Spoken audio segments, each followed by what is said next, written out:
मिठाई खिलाओ।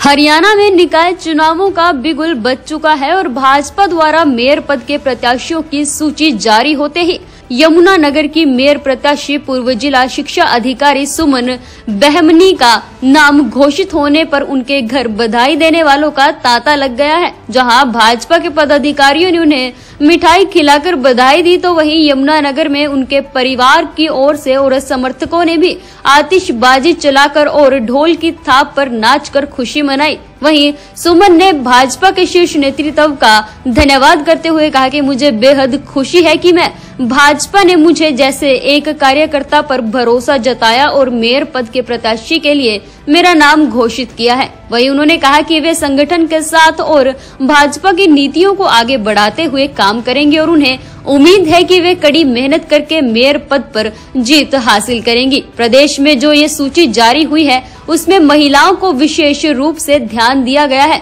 इससे पता लगता है कि शीर्ष नेतृत्व महिला सशक्तिकरण को बढ़ावा दे रहा है। वहीं आपको बता दें कि हरियाणा में नगर निगम चुनावों की घोषणा के साथ ही भारतीय जनता पार्टी ने अपने मेयर पद के उम्मीदवारों की सूची जारी कर दी है। इस सूची में यमुनानगर से सुमन को मेयर पद के लिए उम्मीदवार घोषित किया गया है। सुमन बहमनी पूर्व में जिला शिक्षा अधिकारी डीओ के पद पर कार्यरत थी। वहीं स्वैच्छिक सेवानिवृत्त वीआरएस लेकर भाजपा की सदस्यता ग्रहण की थी। सुमन बहमनी ने अपने करियर की शुरुआत शिक्षा क्षेत्र से की थी। वहीं बिलासपुर स्कूल में प्रिंसिपल के पद पर कार्यरत रही हैं और बाद में जिला मौलिक शिक्षा अधिकारी के पद पर नियुक्त हुई। अपने कार्यकाल के दौरान उन्होंने शिक्षा के क्षेत्र में महत्वपूर्ण योगदान दिया है। वहीं 2024 में सुमन ने स्वैच्छिक सेवानिवृत्त वीआरएस लेकर राजनीति में कदम रखा और भाजपा की सदस्यता ली। उन्होंने विधानसभा चुनाव में भाजपा से टिकट के लिए दावेदारी की थी, लेकिन टिकट न मिलने के कारण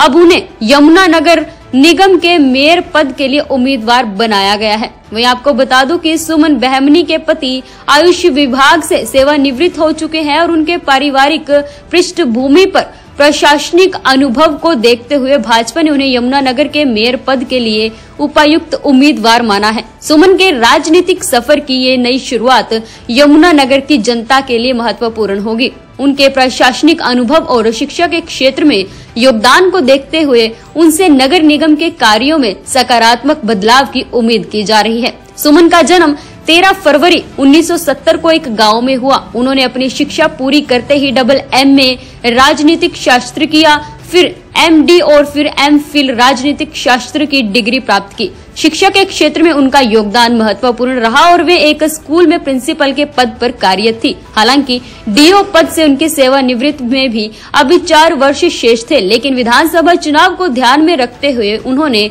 वीआरएस लेकर भारतीय जनता पार्टी की सढौरा विधानसभा से अपनी दावेदारी पेश की थी, लेकिन उन्हें टिकट नहीं मिला। वहीं सुमन बहमनी के 2 बच्चे हैं। उनका बेटा सिविल इंजीनियर है जबकि उनकी बेटी डॉक्टर है। उनकी बेटी की शादी 21 फरवरी को तय हुई थी, जिसे वे सौभाग्यशाली क्षण मानती हैं। संयोग से 13 फरवरी को अपने जन्मदिन के ठीक अगले दिन ही भाजपा ने उन्हें मेयर पद के उम्मीदवार के रूप में घोषित कर दिया। इस निर्णय को वे ईश्वर का आशीर्वाद मान रही हैं और समाज की सेवा के लिए प्रतिबद्ध हैं। यही कहना चाहूंगी कि बहुत बहुत सबसे पहले धन्यवाद है पार्टी का कि उन्होंने मेरे को इस विश्वास के काबिल समझा कि मैं इस पार्टी के अंदर एक अच्छी भूमिका निभा पाऊंगी। तो उसके लिए मैं बहुत बहुत धन्यवाद करती हूँ। अपनी पूरी भाजपा की नीतियों के ऊपर ही चलने की कोशिश करूंगी। जो उनकी नीतियां हैं उनके अकॉर्डिंग ही काम करूंगी। उनका तो बहुत ज़्यादा धन्यवाद है कि उन्होंने मुझे आशीर्वाद प्रदान किया कि मैं डिस्ट्रिक्ट लेवल पर एक निगम के अंदर रहते हुए कार्य करूंगी। तो उनका बहुत ज़्यादा दिल की गहराइयों से धन्यवाद करती हूँ। उनके लिए उनके अंदर विशेष एक है कि उन्होंने ये सोचा कि महिलाओं को आगे लेके जाएं और यमुनानगर की सीट तो स्पेशल ही महिला के लिए आरक्षित रही है। तो उसके लिए तो मैं विशेष रूप से धन्यवाद करती हूँ सरकार का। हे डैड, चंगी तरह खेडी चैंप। Any doubt? किदा खेडी आज बेको सुके सुके दाग बेको नो डाउट इन्ना सुक्के दाग लई है सर्फ एक्सेलमैटिक हुण नवे पैक विच SPP टेक्नोलॉजी दे नाल ए जिद्दी सुक्के दाग कटे semi automatic machine which any doubt नवा सर्फ एक्सेलमैटिक।